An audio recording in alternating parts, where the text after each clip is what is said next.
नमस्कार, स्वागत है आप सभी का आरजी टॉक्स सीरीज में, जहां हम ऐसे स्टूडेंट्स की कहानियां शेयर करते हैं जिन्होंने अपनी मेहनत से, लगन से जेईई में, नीट में शानदार सफलता हासिल की है। आज हमारे साथ ऐसे ही एक स्पेशल स्टूडेंट अक्षिका मुंद्रा और इनके parents mister and Mrs Mundra हैं। अक्षिका किशनगढ़ से हैं और ये आरजी एकेडमी की 2 ईयर क्लासरूम प्रोग्राम की स्टूडेंट थी। इन्होंने जेईई एडवांस 2025 में AIR 2985 रैंक हासिल की और IIT गुवाहाटी में मैथमेटिक्स एंड कंप्यूटिंग ब्रांच, जो कि एक बहुत ही सॉट आफ्टर ब्रांच है, उसमें एडमिशन लिया। तो आप सभी का स्वागत है आज के एपिसोड में। अक्षिका, किशनगढ़ से IIT गुवाहाटी तक का सफ़र, डे 1 पे आप जब IIT गुवाहाटी के कैंपस में एंटर कर रहे थे, कैसी फीलिंग्स थी, कैसा इमोशंस थे, क्या सोच रहे थे दिमाग में? सर बस ये कि जो 2 साल में मेहनत की थी, जो रेगुलरिटी रखी थी, कंसिस्टेंसी रखी थी, वो सब मतलब पे बैक कर गई। और मतलब एक सपना होता है सबका कि एक IIT जाना है, एक ब्रांच लेके जाना है, तो काइंड ऑफ प्राउड फीलिंग भी आ रही थी। और फैमिली और जो फ्रेंड्स थे उसमें थोड़ा रिस्पेक्ट भी बढ़ा था, तो वो भी अच्छा लगता है। और मतलब मेन तो मेरे लिए फैमिली का था कि फैमिली काफ़ी खुश हुई थी। एंड वहाँ पहुँच के एक अच्छी फीलिंग आ रही थी, मतलब कि जो अचीव करना था वो एक बार का कर लिया, अब आगे देखा जाएगा। सही है, सही है। आप लोगों ने जब अक्षिका का रिजल्ट देखा स्क्रीन पे, पहली बार अक्षिका का रिजल्ट देखा, उसकी रैंक देखी, तो उस टाइम आपकी फीलिंग्स कैसी थी? घर में कैसा माहौल बना था एकदम? सबसे पहले तो इसने माँ को बताया था, जाके उसने फिर प्रणाम किया था। तो हमारे तो एक बार हल्के से आंसू आ गए थे, खुशी के आंसू आ गए थे। बिल्कुल बिल्कुल। फिर बस वही है कि उसी माहौल में कुछ देर रहे, बाकी बस और क्या कह सकते हैं। क्योंकि सर फैमिली में फर्स्ट टाइम IIT किसी ने क्रॉस किया है। जी जी। तो एक अलग सी फीलिंग थी हमारे अंदर कि हमारी डॉटर ने इतना अचीव कर लिया है। और हमें बिलीव था, लेकिन एकदम से इतना अच्छा रिजल्ट आना बहुत वो ऐसे लगा, एकदम सरप्राइज हो गए हम दोनों, और हम दोनों गले मिलकर के रोने लगे। और एक्चुअली आज भी अपन सोचते हैं तो आंखों में आंसू आ जाते हैं ना उस मोमेंट को देख के। की फैकल्टी का बहुत बहुत बड़ा रोल रहा। जी जी जी जी, वो तो है ही है, सबसे बड़ा रोल तो जी जी जी। Thank you so much, thank you so much. Akshika, like general perception ये है कि भैया जो IIT में बच्चे जाते हैं वो बहुत स्टूडियस होते हैं, पढ़ाकू होते हैं, शुरू से पढ़ते हैं। तो आप किस तरह की स्टूडेंट थी? शुरू से एक एक नंबर के लिए क्रिटिकल होने वाली पढ़ाई को लेकर, या फिर पढ़ाई, स्पोर्ट्स, एक्स्ट्रा करिकुलर एक्टिविटीज सबको बैलेंस करके चलने वाली? सर मोस्टली मैं बैलेंस करके चलती थी, क्योंकि मेरे लिए मतलब स्पोर्ट्स भी मैटर करते थे, क्योंकि एक हेल्थ भी मैटर करती है, तो फिटनेस वगैरह वो स्पोर्ट्स से भी रहता है। और मतलब मैं स्क्रीन टाइम से थोड़ा दूर रहती थी, ताकि बुक्स रीडिंग पे ज़्यादा फोकस करती थी। ताकि एक अलग ही नॉलेज मिलती है बुक्स रीडिंग से, और अपना पर्सनालिटी भी डेवलप होता है। और एक मार्क्स को लेके क्रिटिकल नहीं थी, मतलब थोड़ा स्ट्रेस कम लेने के लिए बस अच्छा करने का ट्राई करती थी, हमेशा अपना बेस्ट देती थी, पर कभी भी ऐसे स्ट्रेस्ड आउट एकदम से नहीं होती थी। और कभी आती थी स्ट्रेस तो मैं खेलने चली जाती थी, मतलब छत पे खेल लेती थी या फिर बुक्स रीड कर लेती थी, तो काइंड ऑफ वो एक रहता था। ये एक बहुत इंपॉर्टेंट पॉइंट है एक्चुअली, कि बच्चों की यदि शुरू से बुक्स पढ़ने की हैबिट रहती है, स्पोर्ट्स में इन्वॉल्व रहते हैं, कुछ एंकर्स आपके पास होते हैं जहाँ पे यदि आपका पढ़ने का मन नहीं कर रहा है, आप थोड़ा स्ट्रेस फील कर रहे हो, तो आप स्पोर्ट्स में जा सकते हो, आप बुक उठा के पढ़ सकते हो। वो आपको उस डिफिकल्ट फेज से जल्दी बाहर निकाल देता है और आप वापस से हैप्पीली अपने नॉर्मल काम चालू कर लेते हो। तो बच्चों, मेरा कहना है कि बुक्स पढ़ा करें यार, मतलब छोटी क्लासेस में बुक्स पढ़ना बहुत इंपॉर्टेंट है। लिटरेचर पढ़ो, ऑटोबायोग्राफीज पढ़ो, अलग अलग तरह की किताबें पढ़ो, दिमाग खुलता है, आपका सोचने का दायरा बढ़ता है, आपका हॉराइजन वाइडन होता है, आप जीवन के अप्स एंड डाउन्स को बहुत बेटर वे में हैंडल कर पाते हो। और स्पोर्ट्स खेलना बहुत जरूरी है। अभी आपकी ग्रोइंग एज है जहाँ पे कि आपकी बॉडी फिजिकली, इमोशनली हर तरह से इवॉल्व हो रही है। आप जितना उस पर जोर डालेंगे, जितना आप मेहनत करेंगे, तो उतना ही आप अपने बेटर मॉडल में इवॉल्व हो पाएंगे। तो अक्षिका बिल्कुल सही कहा, खेलना भी इंपॉर्टेंट है, किताबें पढ़ना भी इंपॉर्टेंट है, और साथ में पढ़ाई को एक बैलेंस्ड वे में लेके चलना इंपॉर्टेंट है। अब हम बात करें क्लास 10th के बाद में आपने सोचा था कि भाई IIT की तैयारी करनी है, और कुछ लोग सोचते हैं कि IIT की तैयारी मतलब कि या तो जयपुर जाएं, या फिर कोटा जाएं, या सीकर जाएं। अजमेर RG एकेडमी को आपने इन सारे ऑप्शंस के टॉप पर रखा, उसके पीछे आपकी क्या फीलिंग थी? सर पहले तो ये कि जितना मैंने कोटा के लिए सुना था, वहाँ थोड़ा स्ट्रेस मतलब रहता है, काफ़ी स्ट्रेसफुल माहौल रहता है। तो पहली बात तो वहाँ पे बच्चे तक कोप अप नहीं कर पाते हैं। तो घर पे रह के पेरेंट्स एक सपोर्ट सिस्टम रहते हैं, प्लस अगर आप अपना सिटी में ही अकेडमी देते हैं तो आप रोज घर भी आ पाते हैं। और वहाँ के टीचर, वहाँ मतलब आरजी का ऐसा रहता है कि इतना स्ट्रेसफुल माहौल नहीं रहता, एकदम स्ट्रेस फ्री रहता है। और टीचर से रेगुलरली बातें होती है, मतलब आप लोग ही सेशंस भी लेते थे, गाइडेंस भी रहती थी, फिर दोस्त लोग थोड़ा बातें भी करते थे। तो इसलिए घर पे रह के पेरेंट्स से भी थोड़ा डिस्कशन हो जाता है, तो काइंड ऑफ थोड़ा सा भी स्ट्रेस आता है तो वो पेरेंट्स ही ओवरकम करवा देते हैं। और फिर कभी जरूरत पड़ती थी तो मैं टीचर्स के पास भी चल जाती थी, तो वो भी डिस्कशन करके काफी हद तक स्ट्रेस हटा देते थे, तो फिर से बैक टू स्टडीज आ जाते थे। तो मेरे लिए तो काफी अच्छा था सिटी में रहना, क्योंकि घर पे भी काफी मतलब एक तो खाना मिलता है घर का, तो वो सबसे मेन फीचर रहता है। और फिर घर वालों का सपोर्ट रहा था, पूरे 2 साल उन्हें देख के पढ़ पाई थी कि उनके लिए पढ़ रही हो, खुद के लिए पढ़ रही हो, तो वो भी एक काफी फैक्टर रहता था। फिर पापा को देखती थी वो इतना स्ट्रगल कर रहे हैं, मम्मी को देखती थी, तो एक अपने आप अंदर से आता है कि मुझे भी उनके लिए कुछ करना है। राइट। तो वो घर पे रहने का एक बहुत बड़ा फायदा होता है। जैसे आप लोगों के सामने भी अक्षिका का तो चलो क्लियर परसेप्शन था कि अपने को आरजे एकेडमी अजमेर जाके रहना है, मुझे घर में रह के तैयारी करनी है, पेरेंट्स के साथ में रह के तैयारी करनी है। आपका क्या परसेप्शन था? लगता था कि अपन कुछ मिस तो नहीं कर रहे हैं, कहीं ऐसा तो नहीं होगा अजमेर में ज्वाइन कराने पे अपन रैंक में मिस कर जाएंगे, या वो कंपटीशन नहीं मिलेगा बड़े शहरों का, हजारों स्टूडेंट्स का? आपका क्या फीलिंग थी? आरजे एक्चुअल में मैंने जब विजिट किया था, एक्चुअल में आरजे मींस आप दोनों खुद फाउंडर हो, Girish sir and RD sir. तो जो फाउंडर ही, और आप फुल टाइम एजुकेशन पे दे रहे हो, फोकस कर रहे हो, और आप अपनी अंडरटेकिंग सारा काम कर रहे हो, तो निश्चित है अब मैं भी इंटरेस्टेड हूँ। अगर मैं वहाँ पे इंडस्ट्री में अगर टाइम नहीं दूंगा एज ए डायरेक्टर या समथिंग, अगर मैं आरबी के भरोसे छोड़ दूंगा तो वो इंडस्ट्री कोलैप्स हो जाएगी। बिल्कुल ठीक है। और जब मेरा तो एकदम मेरे को वहीं हट किया, मैंने कहा जब आप ही सब कुछ हैंडल कर रहे हो तो बच्चा सेफ हैंड में है। बिल्कुल। और मेरा डिसीजन 100% एकदम परफेक्ट गया। चलिए, बहुत अच्छा। एज अ मदर आपका क्या सोचना था? सर हमने जयपुर का भी इसको एग्जाम दिलवाया था। जी। लेकिन उसके बाद में आरजे जब हमने विजिट किया, टीचर से सबसे बात की, तो हमें इतना अच्छा लगा, एक लाइक फैमिली लगी हमें, कि जैसा बच्चे को चाहिए वैसा उसे सब कुछ मिल जाएगा 2 साल में। तो हमारे लिए दूसरा फिर कोई ओपिनियन था ही नहीं, हमें आरजे ही बेस्ट लगा कि अब इसे अजमेर में रहकर, मतलब अजमेर में ही पढ़ना है और कहीं नहीं जाना है, क्योंकि सबसे मेन चीज है टीचर द बेस्ट। जो सबसे इम्पोर्टेंट चीज होती है एक बच्चे के लिए, उसे एकेडमी में भी अगर फैमिली जैसा ही मिलता है, सब कुछ ट्रीटमेंट मिलता है, तो वो बच्चा फिर कहीं इधर उधर जा ही नहीं सकता है, पॉसिबल ही नहीं। तो बस सबसे मेन चीज है कि आरजे इज द बेस्ट। बिल्कुल सही है। जब कोचिंग इंस्टीट्यूट को चुनने की बात आती है तो कुछ पेरेंट्स के लिए स्कॉलरशिप एक मैटर हो जाता है कि उसे फला इंस्टीट्यूट से 90% स्कॉलरशिप मिल रही है, 70% स्कॉलरशिप मिल रही है, और पेरेंट्स मिसगाइड होके टीचर्स की इंपॉर्टेंस, माहौल, जो एक इंस्टीट्यूट का ट्रस्ट है, उन सबको इग्नोर करते हुए, स्कॉलरशिप को तवज्जो देते हुए बच्चों का ऐसी जगह एडमिशन करा देते हैं जहाँ पे कि फैकल्टी भी उतनी स्टेबल नहीं है, माहौल उतना अच्छा नहीं है, और बाद में फिर वो पछताते हैं कि भाई हम गलत डिसीजन ले लिए। आपका क्या कहना है इस बारे में? जो अब पेरेंट्स हमारे आगे अपने क्लास 10 से 11 में मूविंग बच्चों के लिए डिसीजन लेने वाले हैं, या क्लास 12 के बाद में ड्रॉपर बच्चों के लिए डिसीजन लेने वाले हैं, तो आपका इनके बारे में क्या कहना है? सर इसमें यही है कि अक्षिका को भी स्कॉलरशिप 70% मिल रही थी जब जयपुर एलएन का एग्जाम दिया इसने, लेकिन हमारा ये था कि वहाँ सबसे मेन चीज तो है कि ऑल्टरनेटिव क्लास थी, जो कि अक्षिका को बिल्कुल भी पसंद नहीं आई। अच्छा, एक दिन छोड़ के एक दिन क्लास थी, तो वीक में 3 दिन ही क्लास होती थी, 3 दिन बच्चा घर पे रहता था। हाँ, ये बात है कि इसको भी स्कॉलरशिप का ऑफर आया था, इसने भी 3 जगह दी थी, 2 जगह दी प्रॉपर्ली, 2 जगह एग्जाम, एक तो एलएन पे और अपनी आरजे पे, दोनों जगह इसका सिलेक्शन के लिए तो कोई सिलेक्शन का तो हो गया था। बाकी हमने ज्यादा टाइम वेस्ट नहीं किया, हमने हैंड टू हैंड यहाँ पे आरजे में इसको सेफ हैंड में महसूस किया। फिर भी फोन आते रहे, हमने कह चुके कि भाई हमने जहाँ पे एडमिट कराना था करा चुके हैं। बाकी स्कॉलरशिप के पीछे ना जाए, यही बढ़िया है।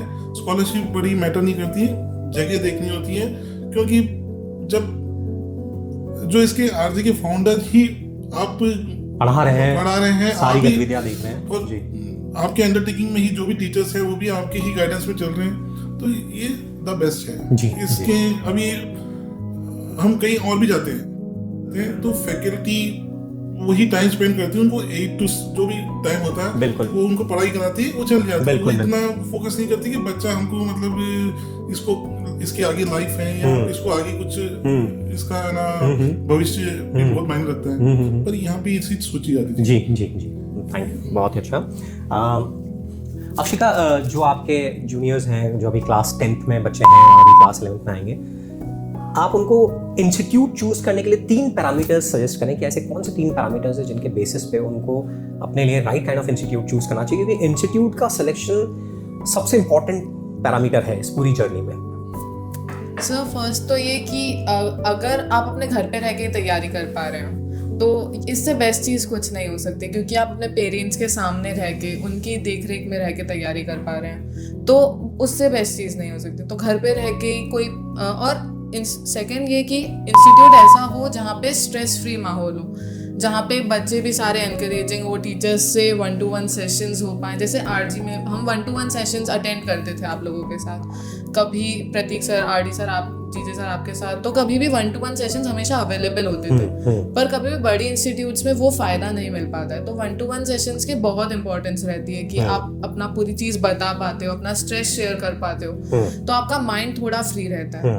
थर्ड की आरजी में मुझे जो अपने बैचमेट्स थे वो भी काफ़ी एनकरेजिंग लगते थे। टीचर्स भी क्लास के टाइम गाइडेंस देते थे, कोर्स फिनिश होता था तो उसके बाद भी रिविजन्स चलते थे, तो पूरा रिवीजन सेशन भी चला था यहाँ पे 12th में बाद एडवांस के लिए, तो वो भी एक फैक्टर रहा था। तो इसलिए मतलब एक तो स्टूडेंट्स, आपके बैचमेट्स, फिर आपके टीचर्स, पूरा एनवायरनमेंट कैसा है कैंपस मतलब पूरे इंस्टीट्यूट का, और फिर एक तो पेरेंट्स के साथ रह के मतलब घर की फीलिंग आती है, तो वो पेरेंट्स को देख के भी एक मोटिवेशन आता है कि आप उनके कोई रीज़न है आपके पास जिसके लिए आप इतनी मेहनत कर रहे हो, क्योंकि हमेशा खुद को देख के वो नहीं हो पाता है। तो जब पेरेंट्स सामने दिखते हैं ना तो वो पढ़ने का मन करता है, क्योंकि आपको दिख रहा होता है आपको कहीं ना कहीं उनके लिए जाना है, तो आपको पढ़ लेना चाहिए। और बाहर डिस्ट्रैक्शंस भी काफ़ी होते हैं, तो पेरेंट्स उसे भी थोड़ा कम कर देते हैं। और यहाँ पे भी टीचर्स से काफ़ी सलाह मिलती थी, मतलब स्क्रीन टाइम को थोड़ा अवॉइड करके खेलने में, बुक्स रीडिंग में, थोड़ा अपने ऊपर डायरी राइटिंग में टाइम देना। बाकी मैंने फर्स्ट टाइम अटेंड किया, जैसे आप पेरेंट्स का भी सेशन लेते थे। जी जी, आप टीचिंग तो उनको पढ़ाते थे, हमको भी टीचिंग करते थे। हमारा भी सेशन होता था कि हमको कैसे डील करना है। बिल्कुल बिल्कुल, बाकी पेरेंट्स इतना हर कोई नहीं करता। जी जी, थैंक यू सो मच। तो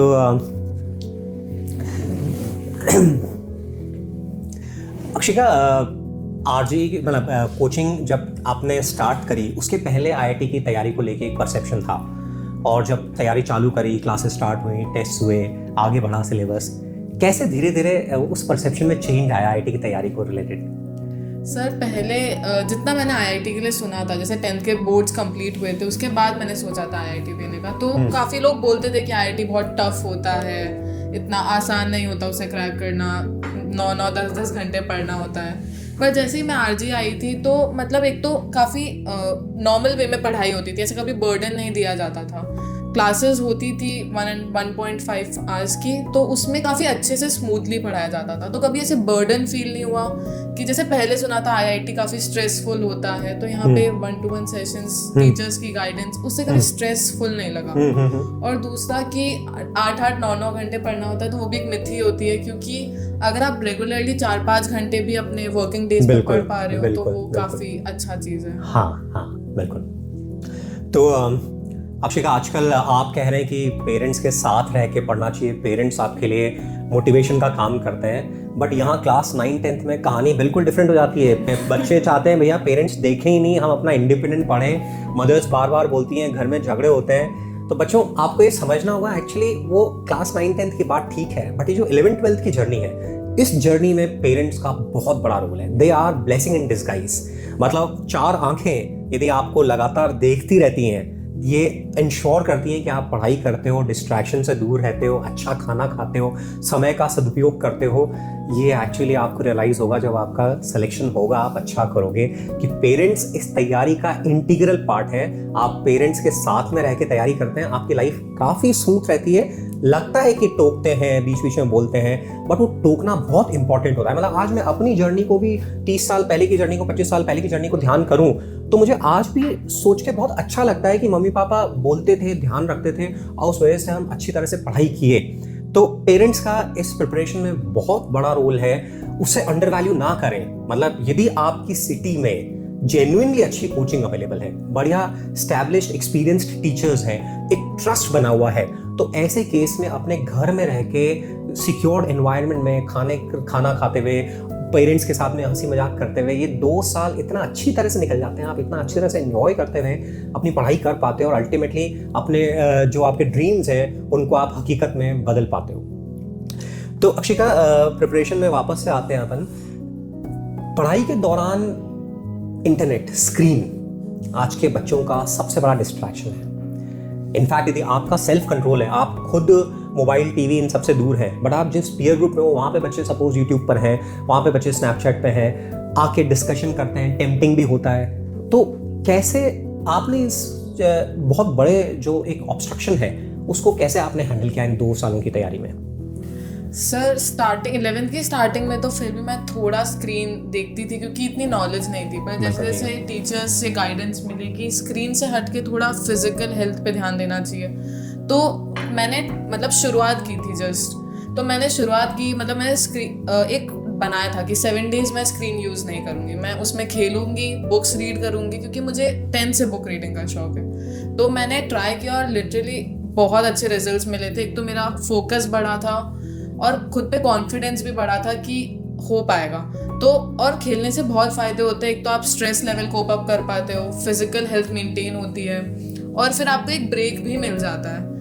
तो फिटनेस वगैरह बहुत सारे रहते हैं खेलने से। तो मैं खेलने पे ज़्यादा हो गई थी। तो 7 डेज बाद मुझे ऐसा लगा ही नहीं कि मुझे स्क्रीन पे जाने की ज़रूरत है। फिर वो रेगुलर हो गया। मतलब बस एक आपको स्मॉल ड्यूरेशन के लिए ट्राई करना होता है, उसके बाद वो रेगुलरली अगर आपके लिए अच्छा हो रहा है, क्योंकि मेरे को खेलना अच्छा लगता था, हो सकता है किसी को फिजिकल फिटनेस मेंटेन करना अच्छा लगे, जिमिंग करना अच्छा लगे, तो वो उस तरफ भी ट्राई कर सकता है।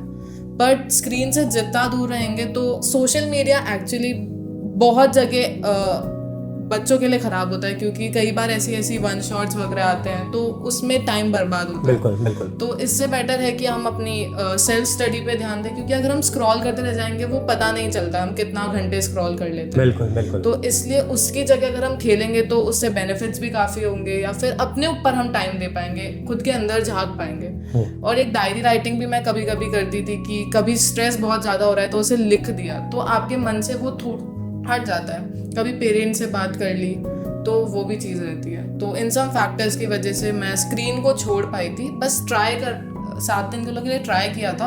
वो 7 दिन बहुत मुश्किल थे, उसमें मैंने मम्मी को फ़ोन दे दिया था। तो और फिर मैंने कमिटमेंट भी बनाया था कि मैं नहीं लूँगी 7 दिन फ़ोन। और फिर मेरे को मज़े आने लगे थे उस चीज़ में, क्योंकि खुद पे ध्यान जा रहा था, खुद को देख पा रही थी। तो वो काफ़ी अच्छी चीज़ रही थी मेरे लिए।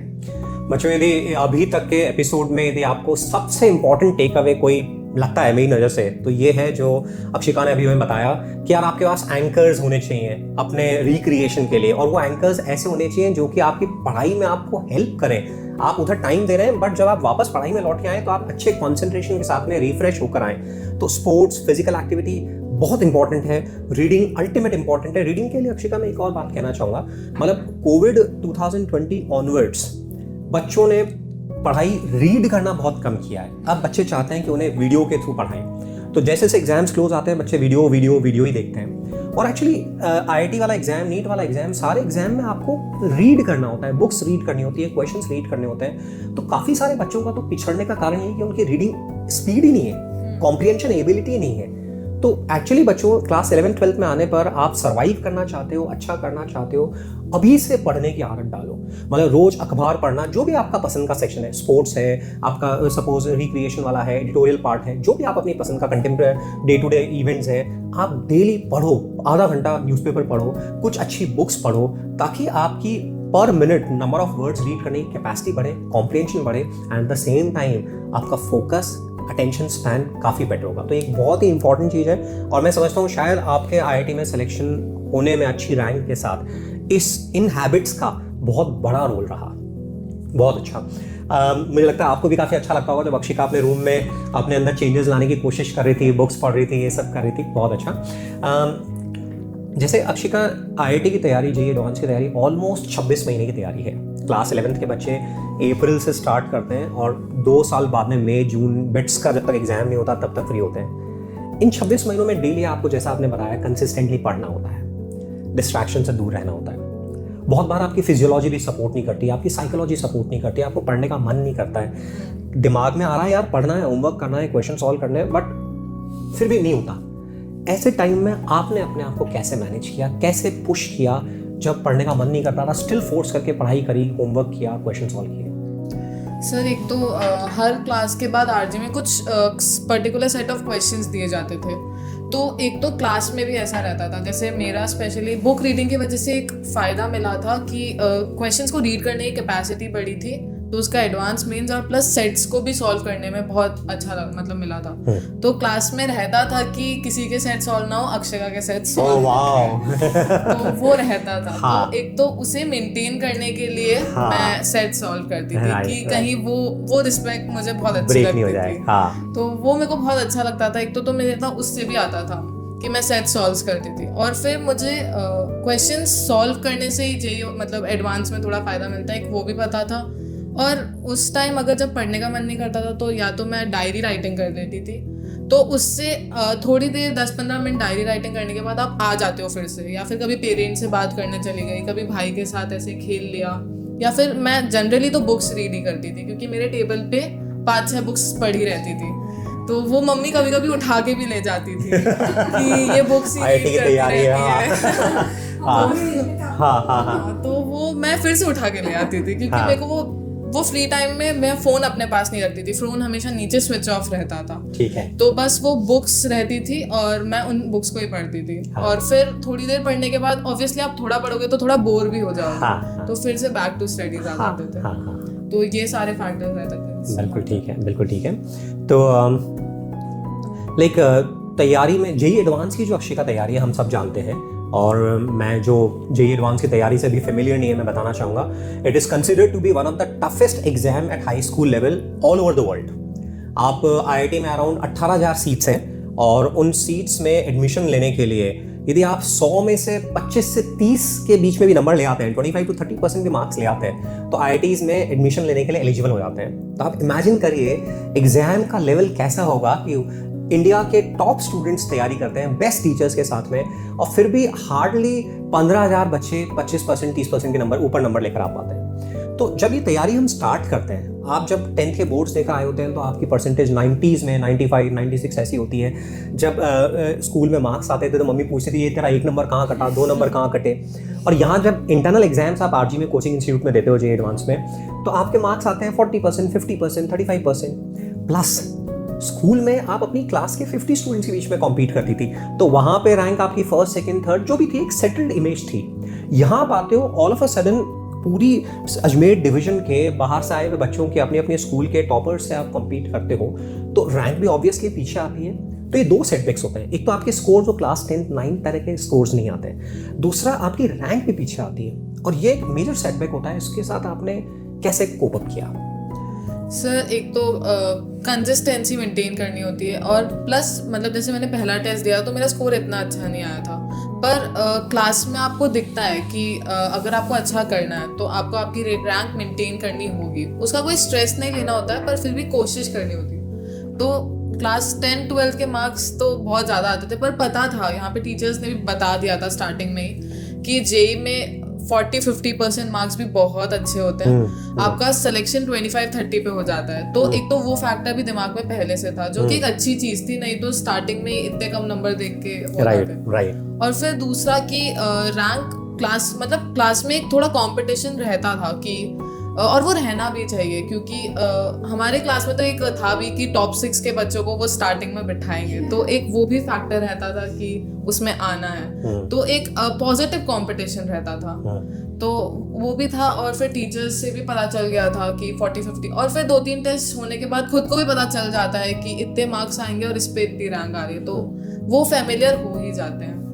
तो बस वही फैक्टर। तो मैं आपको यहाँ पे क्लास जो 11th में पढ़ रहे हैं बच्चे, जो क्लास 12th में पढ़ रहे हैं, वो एक्चुअली इस फैक्ट को उतना अच्छे से एब्जॉर्ब नहीं कर पाते। टीचर्स रेगुलरली गाइड करते हैं, तो आप उनको क्या मैसेज देना चाहेंगे? मतलब क्या उन्हें अपनी पढ़ाई पे, अपनी कॉम्पिटेंसी पे, खुद को बिल्डअप करने पे ज़्यादा ध्यान देना चाहिए, या हमेशा बैक ऑफ द माइंड मुझे मार्क्स बढ़ाने इस पे ध्यान रखना है?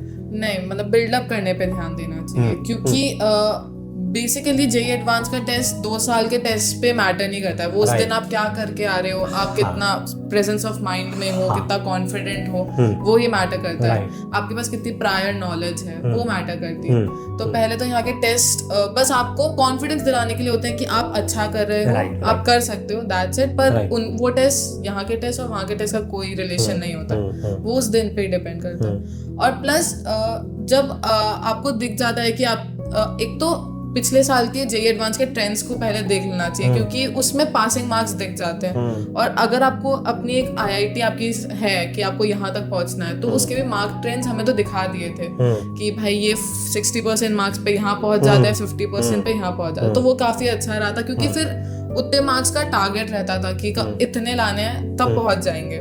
तो वो टीचर्स की रेगुलर गाइडेंस भी रहती थी, और हर क्लास में मतलब आरडी सर स्पेशली और आप भी बताते थे कि ये ट्रेंड्स हैं। हमें तो ट्रेंड्स नोट भी करवाए थे हर कॉपी के स्टार्टिंग में कि भाई ये ट्रेंड्स है 45 to 50 पे, ये मार्क्स पे आप मतलब क्वालिफाई वगैरह का हर साल का ट्रेंड दिखाया था कि रैंक्स ये है इतने % मार्क्स पे। तो वो भी काफी अच्छा फैक्टर रहा था, तो उससे पता चल जाता था कि ये रैंक लाने के लिए कितने % मार्क्स चाहिए। और कंसिस्टेंसी सबसे ज्यादा मेंटेन करके रखनी चाहिए, क्योंकि अगर आप 4-5 आवर्स रेगुलरली भी पढ़ रहे हैं ना, तो वो नॉलेज में ही आ रहा है आपके। तो जेईई एडवांस का एग्जाम मैं ऐसा ही मानती हूँ कि वो प्रायर नॉलेज, कॉन्फिडेंस और उस दिन की प्रेजेंस ऑफ माइंड पे डिपेंड करता है, ना कि 2 साल में आपने टेस्ट में क्या किया। एग्जैक्टली।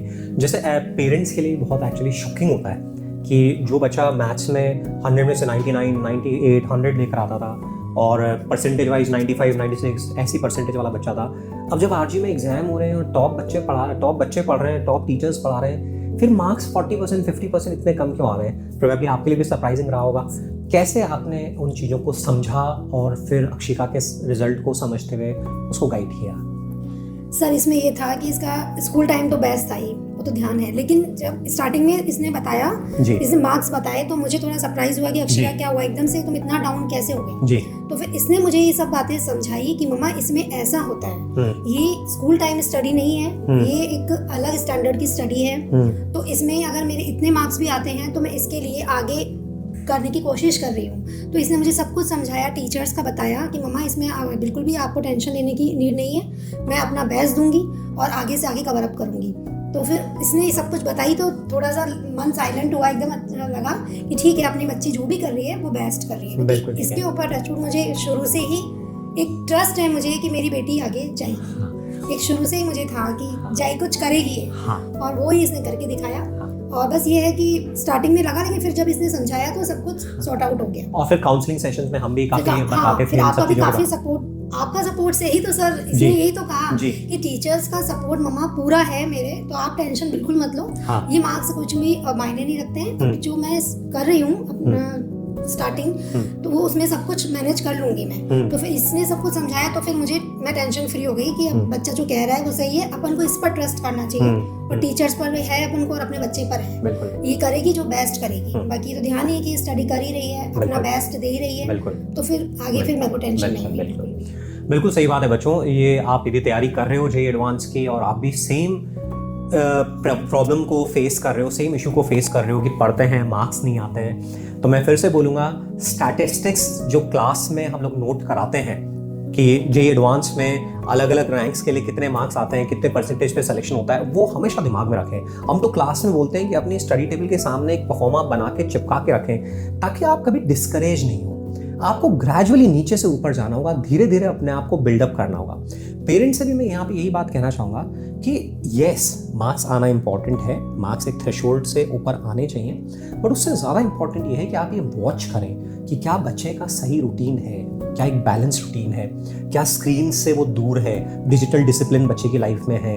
आप उनकी कॉपीज़ को देखें, अब कॉपीज़ देख के आपको आइडिया लगेगा कि सिस्टमैटिक वर्किंग हो रही है या नहीं हो रही है। पढ़ने वाले बच्चे की कॉपीज़ में पूरा देखते ही अपने को फीलिंग आ जाती है, क्योंकि हम खुद भी तो उस फेज से निकले हैं, पढ़ाई हमने भी करी है, तो कॉपीज़ देख के आइडिया लगता है कि बच्चा पढ़ाई कर रहा है या नहीं कर रहा है। टीचर्स से कम्युनिकेशन में रहें प्रॉपर, ताकि आपको स्ट्रेस नहीं हो और बच्चों की मेहनत को आप अच्छे से सपोर्ट कर सकें। 2 साल में धीरे धीरे अपने को बिल्डअप करना है और उस लेवल तक पहुंचना है कि अल्टीमेटली आप कॉन्फिडेंस के साथ में आईआईटी का एग्जाम फाइट कर सको। और विश्वास करिए, यदि आप 2 साल कंसिस्टेंटली मेहनत करते हैं, आपको अंदर से एक, मैं समझता हूँ अक्षिका, कॉल आने लगती है, एक फीलिंग आने लगती है कि हाँ मैं इस एग्जाम में कॉम्पिटेंट हूँ और मैं अच्छा कर लूँगी। मेरे हिसाब से लास्ट के दिनों में, लास्ट के 2-3 महीनों में आपको फीलिंग आने लगी होगी कि एग्जाम के लिए मैं कॉम्पिटेंट हूँ। सर लास्ट के 2-3 महीने, मतलब आप 2 साल कवर अप कर लेते हो ना, तो आपके बैक ऑफ माइंड में होता है कि आपका ये कवर्ड है, और फिर आप रेगुलरली टेस्ट देना ज़रूरी होता है पहली बात तो, क्योंकि अगर आपको सिर्फ नॉलेज होगी तो उसे आप अप्लाई कैसे करोगे, तो पहले तो क्वेश्चंस करना बहुत ज़रूरी होता है। तो फिर लास्ट के 2-3 महीने में मैंने क्वेश्चन प्रैक्टिस पे ज़्यादा ध्यान दिया था, तो अपने आप अंदर से थोड़ा आने लगा था कि हाँ क्वालिफिकेशन और अच्छे मार्क्स पे हो जाएगा। क्योंकि कभी मतलब मैं तो मार्क्स को लेकर टीचर्स के पास भी जाती थी कि सर ये रहा है, इस टेस्ट में ये रहा है, तो सर भी बता देते थे कि हाँ ऐसे इम्प्रूवमेंट हो सकता है। और मतलब सर भी काफ़ी बोलते थे कि आईआईटी में हो जाएगा सिलेक्शन, क्योंकि मार्क्स दिखते थे और फिर इम्प्रूवमेंट के तरीके भी बताते थे। तो एक वहाँ से भी कॉल आती थी कि हाँ अगर सर को लग रहा है तो इनको पता है, तो हो जाएगा। ठीक बात है, बिल्कुल ठीक बात है। जैसे तैयारी में एक बहुत बड़ा इशू रहता है बैकलॉग्स का, क्योंकि 100+ चैप्टर हैं, हर चैप्टर डेप्थ में पढ़ना होता है। कभी कुछ दिन आप ढंग से पढ़ाई नहीं कर पाए, आपकी तबीयत खराब है और आपके चैप्टर्स छूट गया, होमवर्क छूट गया, अब आपको पीछे का कवर अप करना है, आगे का भी कवर अप करना है, रेगुलर स्टडीज़ भी चल रही है। तो कभी आपके साथ बैकलॉग्स का इशू हुआ और कैसे मैनेज किया? 11th की स्टार्टिंग में बहुत होता था, तो मतलब ऐसा होता था कि सेकेंड एक्सरसाइज हो जाती थी, पर थर्ड पे बढ़ते बढ़ते नेक्स्ट चैप्टर चालू हो जाता था। तो मैं तो ऐसे ही करती थी कि थर्ड एक्सरसाइज को वहीं पे लीव पे रखती थी और नेक्स्ट एक्सरसाइजेस पे फोकस करती थी। तो जैसे जैसे फिर बीच में समर वैकेशंस आए थे, तो उसमें उन एक्सरसाइज को जाके फिर से देखा था, या फिर कभी संडेज आते थे, एक्स्ट्रा टाइम मिलता था, बिल्कुल ठीक है, तो पीछे जाके एक्सरसाइजेस को करती थी। तो मैंने तो बैकलॉग वैसे ही किया था, और बाद में जाके 11th के एंडिंग में भी आपको बहुत टाइम मिलता है, करीब 1 महीने का टाइम मिलता है, तो उस टाइम पे पीछे जाके सारी एक्सरसाइजेस को आप रिविजिट कर सकते हो। क्योंकि अगर आप उसी टाइम पे उस चैप्टर को छोड़ के उस पिछले वाले चैप्टर के एक्सरसाइजेस करोगे तो वो चैप्टर बिगड़ जाएगा, फिर वो एक लूप बन जाएगा। बिल्कुल ठीक है। तो इसलिए उन एक्सरसाइजेस को वहीं पे रख के, कभी टाइम मिला संडे को मिल जाता है ऐसे टाइम, संडेज को कभी रात में एक्सटेंड भी मारना पड़ा तो कभी मार लिया, तो वो एक्सरसाइजेस कंप्लीट हो जाती थी। पर मैं उस टाइम उसको ब्रेक पे रखती थी और कभी छुट्टी वाले दिन करती थी। तो बिल्कुल, तो प्रिपरेशन की फेज़ में कई अप्स एंड डाउन्स आते हैं बच्चों के, और कभी लो फेज़ आती है, बच्चे उतना मोटिवेटेड नहीं होते हैं, और एज अ मदर बच्चा जब घर लौटता है तो उसका फेस रीड करके अपने को आइडिया लग जाता है कि बच्चा मेरा थोड़ा स्ट्रेस में है। क्या आपने इन 2 सालों में कई बार अक्षिका को उस तरह से स्ट्रेस में ऑब्जर्व किया, और किस तरह से आपने उन सिचुएशंस को मैनेज किया? सर इसको हुआ था, लेकिन एक ये चीज़ बहुत अच्छी थी इसके अंदर कि ये स्ट्रेस से दूर थी। मतलब ये मुझे कई बार, मैं फिर भी हो जाती थी, लेकिन इसका ऐसा था कि चिल रहती थी जी, कि मामा टेंशन मत लो, मैं अपना बेस्ट दे रही हूँ, बस आप ये ध्यान रखो।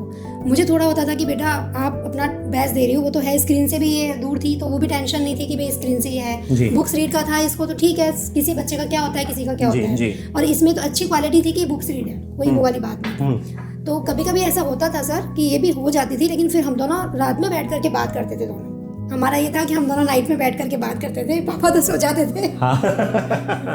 जी जी, हम दोनों नाइट में बैठ के जो भी इसको लगता था कि जैसे मुझसे शेयर करना है, तो एज अ फ्रेंड मैं इसके साथ 2 साल एज अ फ्रेंड रही हूँ। और आज भी इसको यही कह रखा है कि मैं मदर बाद में हूँ, पहले फ्रेंड हूँ तुम्हारी। बिल्कुल बिल्कुल बिल्कुल, मदर बाद में हूँ, इसीलिए ये मतलब एक जो भी बात शेयर करती है, सब शेयर करती है मुझसे। और बस ये है कि स्ट्रेस में इसका इतना नहीं था, ये चिल रहती थी, ऐसा नहीं, कभी कभी होता था, लेकिन फिर ये हम दोनों रात में बात करते थे तो ये मॉर्निंग में सही हो जाती थी। तो इतना ठीक है, 2 साल का सफर अच्छा, कुछ ठीक भी रहा, कुछ थोड़ा बहुत तो रहता ही है सर, क्योंकि इतनी हाई स्टडी है तो इसमें बच्चे को थोड़ा सा तो रहेगा। लेकिन टीचर्स का सपोर्ट इतना अच्छा था कि मतलब मुझे इतना था कि टीचर्स बहुत अच्छे हैं, तो एक बहुत अच्छी फीलिंग थी कि मेरी बच्ची बहुत अच्छी जगह पर है, अच्छी अकेडमी में है, तो वो स्ट्रेस मुझे था ही नहीं बिल्कुल भी। तो बस ठीक है, सब अच्छा जर्नी गई 2 साल की और आज बच्ची इस मुकाम पर है। कभी आपस में भी झगड़े हो जाते थे कि आपने डांट दिया तेरे ना, भाई आपने को मालूम तो था बट स्टिल कई बार अपने लिए ओवरवेलमिंग हो जाता है, नंबर नहीं आ रहे या बच्चा लापरवाही कर रहा है, तो कभी झगड़े हो जाते थे ऐसे? आपको बीच में कभी इंटरफेयर करना पड़ा हो ऐसे या? नहीं, जनरली मैं तो ना इससे मार्क्स की डिस्कस करता था। जी जी। जैसे मेरे से तो कई बार इसने मतलब डांट भी खा रखी है। अच्छा अच्छा। मतलब हो सकता है इसके लिए सही रही या पता नहीं। हाँ हाँ। मैंने कई बार डांटा भी है इसको। जी जी जी। फिर वो बाद में मेरा पोलाइटनेस भी आ जाता था। हाँ हाँ। फिर धीरे धीरे मैं अंडरस्टैंड करने लग गया क्योंकि हाँ। इसके मैंने रजिस्टर दिखता था। हाँ, वही मतलब बिल्कुल। हाँ, मैं इसकी चेक क्योंकि मैं भी इंग्लिश मीडियम से था। जी जी तो मैं इसकी नोट्स देखता था। जी। मुझे फील होता था कि नहीं बेटर से जा रही है। और बाकी मैं रेगुलरली 15-20 डेज के अंदर कभी अजमेर आता तो मैं जी कंपाउंड में आता था। जी। यहाँ का एटमॉस्फेयर गुड था, बहुत अच्छा था। हाँ क्योंकि फैकल्टी बहुत मस्त है। जी। मतलब इससे काफी रिलीफ मिलता है। जी, फादर को, एक डॉटर को हाँ। एक सिक्योरिटी फील होती है। हाँ। काफी मतलब सिक्योरनेस बहुत जरूरी है। हाँ हाँ। इससे क्या है कि 90% एकदम रिलैक्स फील हो जाता है। बिल्कुल बिल्कुल। कहीं भी ऐसे नहीं रहता कि नहीं यार कुछ भी गलत होगा या कुछ भी, बहुत एक होता है एक आपको सुकून रहता है हाँ, आपको। बिल्कुल ठीक है, बिल्कुल। क्योंकि हाँ। पेरेंट्स के लिए ऐसा मैं जरूर इसके नोट्स चेक करता था। जी हाँ, नहीं मैं जरूरी रेगुलर है। इंटरवल में नोट्स चेक करता ओके था। ओके। इसकी जरूर शुरू में डिस्कशन भी हुई थी इसको, जैसे आरडी सर मैथ्स के अंदर बेस्ट ऑप्शन है। जी जी। मतलब मैं भी मैथ्स का स्टूडेंट रहा हूँ, जी। मैंने जो नोट्स देखे हैं हाँ जितनी डीप में जाते हैं वो, हाँ मतलब इनफैक्ट मेरे को लगा नहीं कि कोई टीचर इतना डीप जी। मैथ्स में। और अक्षिका का भी फेवरेट सब्जेक्ट मैथ्स ही है। बिल्कुल, मार्क्स भी सबसे ज्यादा मैथ्स में ही आए हैं। शुरू में इसको थोड़ा सा रहता था, मैं डिस्कस करता था, मैथ्स के लिए भी करता था। जी। तो ये थोड़ा सा मुझे राइटिंग भी, मेरी राइटिंग का थोड़ा सा कम लगता है। हाँ। कुछ आवाज भी धीरे पहुंचती है। हाँ। फिर जैसे जैसे एडजस्ट होने लगी है, हाँ वैसे वैसे इसको बहुत बेटर फील होने लगा। जी जी। और नो डाउट मैथ्स के लिए इससे बढ़िया ऑप्शन हो ही नहीं सकता। बहुत अच्छा। अक्षिका, कुछ फैमिली रिचुअल्स ऐसे थे डेली या वीकली या कभी कभी जो कि अपने लिए स्ट्रेस बस्टर का काम करते थे, अपन अपना टेंशन रिलीव कर लेते थे and we used to look forward to that कि ये करेंगे मजा आएगा ऐसे? हाँ सर, मतलब कभी जैसे वीकेंड्स पे होता था जनरली कि पापा भी घर पे आ जाते थे, तो हम लोग कभी लूडो खेल लेते थे, कभी ऐसी ताश खेल लेते थे, तो माँ भी बैठ जाती थी। जी, और जी। भाई भी उस टाइम 10th में था, तो हाँ। वो भी बैठ जाता था। हाँ। तो मेरे को बहुत इंतजार रहता था कि वीकेंड्स पे, क्योंकि वो मेरे को बहुत ही अच्छा लगता हाँ, था। हाँ। क्योंकि एक पढ़ाई से एक पॉजिटिव ब्रेक भी मिलता था और फैमिली के साथ टाइम स्पेंड भी कर पाती थी। उस टाइम पे हमारी एकेडमिक्स को लेके भी थोड़ी बात होती थी, तो वो सब भी मेरे को अच्छा लगता था कि कम से कम मैं शेयर तो कर पा रही हूँ। और पापा मुझे गाइडेंस भी देते थे, तो वो सेशन मेरे लिए बहुत अच्छा रहता था। बिल्कुल। और डेली में भाई के साथ मैं ऊपर खेलने जाती थी, मतलब छत पे हम दोनों खेलते थे, क्योंकि वो भी उस टाइम था 9th-10th में और मैं भी 11th-12th में, तो हम साथ में ही खेलते थे। तो मेरे को वो भी काफी इंतजार रहता था कि बस 5 बजे और मैं इसके साथ खेलने जाऊँ, तो वो भी मुझे काफी अच्छा लगता था। और रात में मतलब मैं माँ के पास होती थी, तो मैं और माँ बातें करते थे। वो मेरे को ऐसे, मेरे को बहुत अच्छा लगता था वो रात का, कि मुझे कभी कहानियां सुना देती थी, सिर दबा देती थी, तो वो मेरे को बहुत अच्छा लगता था। कभी पापा के साथ बैठ गए खाना खाते टाइम, कभी मम्मी, कभी सभी बैठ जाते थे, तो वो सेशंस मेरे लिए काफी स्ट्रेस बस्टर होते थे। हाँ हाँ। मैं यहाँ पे बताना चाहूँगा, अक्षिका का यंगर ब्रदर जो है वो भी आरजे एकेडमी में 11th क्लास में IIT बैच में पढ़ रहे हैं। तो अक्षिका, पार्थ दीदी को ऐसे हाई एस्टीम में देखते हैं और आपसे गाइडेंस लेते हैं? हाँ सर। क्या मतलब आप क्या मेन गाइडेंस रहती है पार्थ के लिए? सर मतलब वो पूछता रहता है कि कितने घंटे पढ़ना चाहिए, तूने कैसे क्या किया था, मतलब सेट्स कैसे सॉल्व करती थी, कंसिस्टेंसी कैसे मेंटेन करती थी। तो मैंने उसे बस ये बोला था कि रोज 2-3-4 घंटे पढ़ना होता है, टीचर्स जो बोले उसे फॉलो करना होता है, अपने आप को थोड़ा सा देखने का टाइम देना चाहिए, रेगुलर स्लीप लेनी चाहिए, सेट्स सॉल्व करने जरूरी है क्योंकि उससे आपकी प्रॉब्लम सॉल्विंग स्किल्स बढ़ती है। और कभी बैकलॉग आ जाए तो उसे वहीं लीव कर, क्योंकि वो काफी बैकलॉग पे स्ट्रेस करता है, तो मैं उसे बोलती हूँ, हर बार बोलती हूँ कि वहीं पे लीव कर, कभी संडे सैटरडे आए, छुट्टी मिले तो उसे कंप्लीट कर। आजकल तो मानने लगा है, पर पहले नहीं मानता था।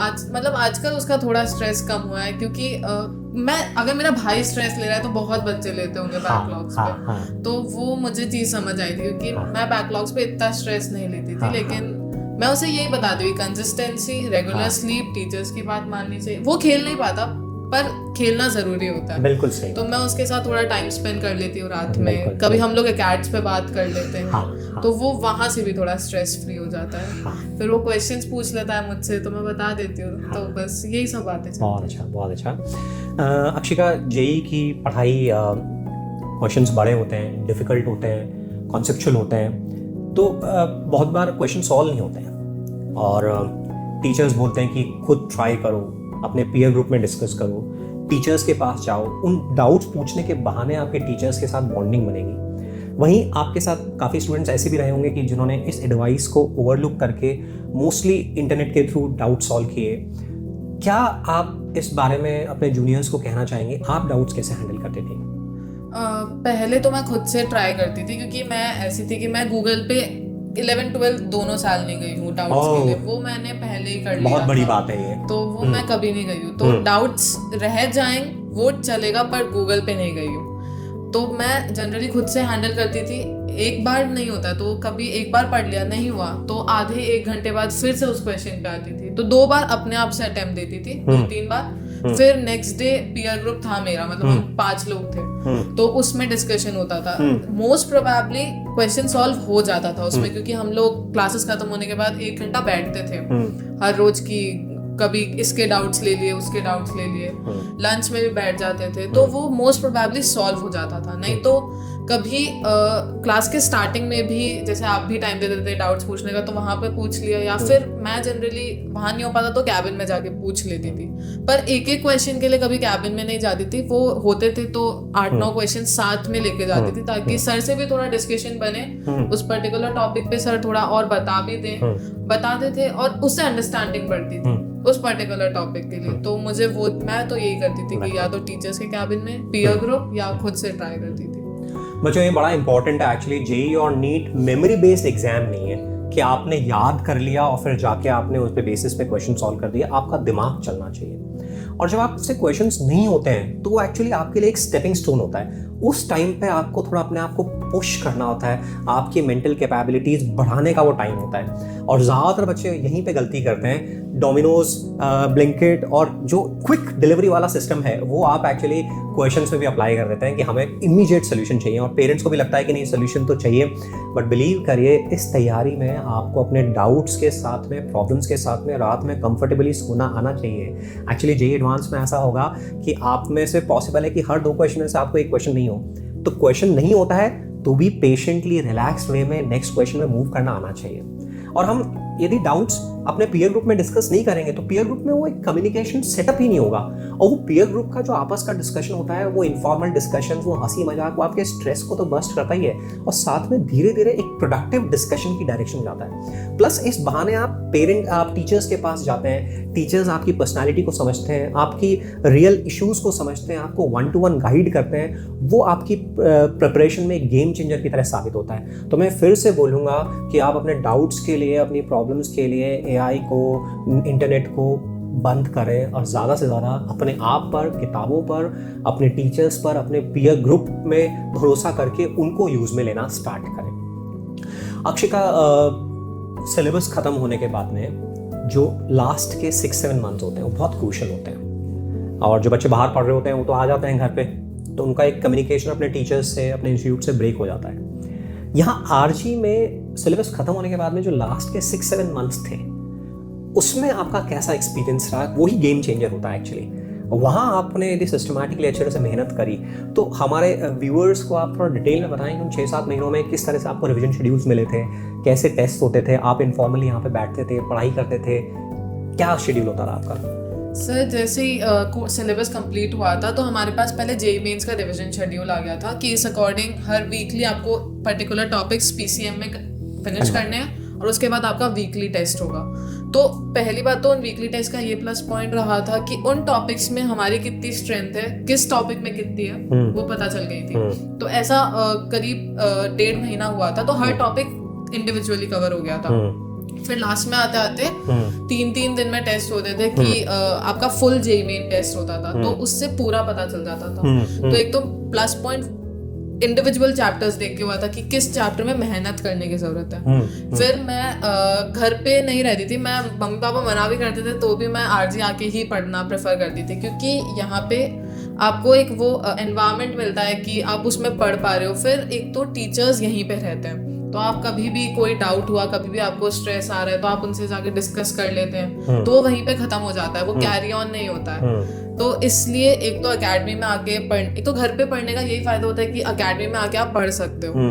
तो घर पे अलोन पढ़ते हैं ना तो वो इतना अच्छा नहीं होता है, क्योंकि आपके पास एक पीयर ग्रुप नहीं होता है जिसमें आप डिस्कस कर पाओ, टीचर्स नहीं होते हैं जिनसे आप बात कर पाओ, तो एक वो भी प्लस पॉइंट रहा था। फिर जैसे ही जेईई मेंस क्लोज आए थे तो आप भी सेशंस लेते थे, तो वो भी काफी स्ट्रेस बस्टर की तरह होते थे, तो मतलब उससे भी काफी गाइडेंस मिलती थी। और फिर लास्ट में रिवीजन शेड्यूल, मतलब हमें जो रिवीजन शेड्यूल मिला था उसमें हर वीक के लिए पर्टिकुलर चैप्टर्स दिए जाते थे, तो अगर उसमें कवर नहीं होते थे तो वो नेक्स्ट वीक में भी कैरी ऑन होते थे, तो हम उसमें कवर कर लेते थे। और फिर 6-7 महीने मैंने तो ये किया था। और जेईई एडवांस के लिए भी जेईई मेंस के बाद बोर्ड्स हुए थे, बोर्ड्स के बाद में शेड्यूल आ गया था, मतलब बोर्ड्स के टाइम पे ही आ गया था। और फिर जेईई एडवांस का भी ऐसा ही शेड्यूल था कि ऐसे आपको चैप्टर्स करने हैं और फिर कंप्लीट हुआ था। और हमारा तो जैसे पूरे 5 साल का जेईई एडवांस का एक ऐसे जाके भी टेस्ट हुआ था, जैसे एक कॉलेज में जाके रियल लाइफ टेस्ट दिया था, कंप्यूटर बेस्ड टेस्ट, तो वो भी काफी हेल्प किया था, क्योंकि वहाँ पे कभी इलेक्ट्रिसिटी जाती थी तो पैनिक आता था, तो वो पता चलता था कि वहाँ पे क्या सिचुएशन हो सकती है, तो वो भी काफी हेल्पफुल रहा था। और फिर उसमें 2 घंटे का गैप में भी दोस्त रहते थे सारे, तो उनसे बातें होती थी, तो पूरा दिन घर पे बैठ के वो स्ट्रेस लेने वाला माहौल नहीं होता था। वहाँ पे कभी हंसी मजाक होती थी, डाउट्स पे डिस्कशन होता था, तो वो कंप्यूटर बेस्ड टेस्ट मेरे लिए काफी अच्छे रहते, क्योंकि वो रियल लाइफ पता चला था कि होता कैसे है जेईई एडवांस। कभी कोई मतलब जानबूझ के भी कभी इलेक्ट्रिसिटी काट देते थे ताकि वो पता चले, पैनिक आए और वो सिचुएशन सिमुलेट हो पाए, तो वो बहुत अच्छा रहता था। और यहाँ के रिवीजन शेड्यूल ने मेरे को काफी हेल्प की थी कि वीकली एक पर्टिकुलर अमाउंट ऑफ चैप्टर्स, एक टारगेट रहता था, क्योंकि वो टेस्ट में आता ही वही था। तो उसमें सब बच्चे करते थे, तो खुद का भी एक रहता था कि इतने अमाउंट ऑफ चैप्टर्स करने हैं, क्योंकि वो नेक्स्ट टेस्ट में कैरी ऑन हो रहे हैं। ठीक बात है, बिल्कुल ठीक है। तो वो चीज रहती थी। 2 साल में आपने अक्षिका को कैसे इवॉल्व होते हुए देखा, डेवलप होते हुए देखा, क्या चेंजेस आपने फील किए, मतलब प्रिपरेशन की ड्यूरेशन में? आज अपन पीछे मुड़ के देखें तो बेसिकली फर्स्ट टेस्ट में जो था, फर्स्ट टेस्ट का मुझे याद है, उसमें इसकी थोड़ा लोअर साइड में रही थी, ये नियर अबाउट 24 या 28 रैंक रहा था इसका। मैंने कहा बेटा ये नहीं चलेगा, ये चीज के लिए मैंने अपन नहीं गए आप वहाँ पे, आप पॉजिटिव होके आगे इसको मूवमेंट करो, कहाँ मिस हो रहे हैं इसको कवर अप करिए। फिर इसने नेक्स्ट टेस्ट में 16-17 पे पहुंची। फिर जनरली मैं इसकी बुक्स देखता था, मैं कहा इसकी नोट्स पे ज्यादा मेरा फोकस रहता था। इसकी जब भी ये जैसे दिन में जाती थी, इसकी नोट्स वगैरह को मैं जब भी लंच के लिए आता था मैं एक बार देख लेते थे। मैं कहा ये वे तो प्रॉपर जा रही है, कहीं इसका वे मतलब बिल्कुल बात एकदम ओके है, तो मैंने कहा कवर अप कर लेगी ये इसमें, और एक विश्वास था, एबिलिटी थी।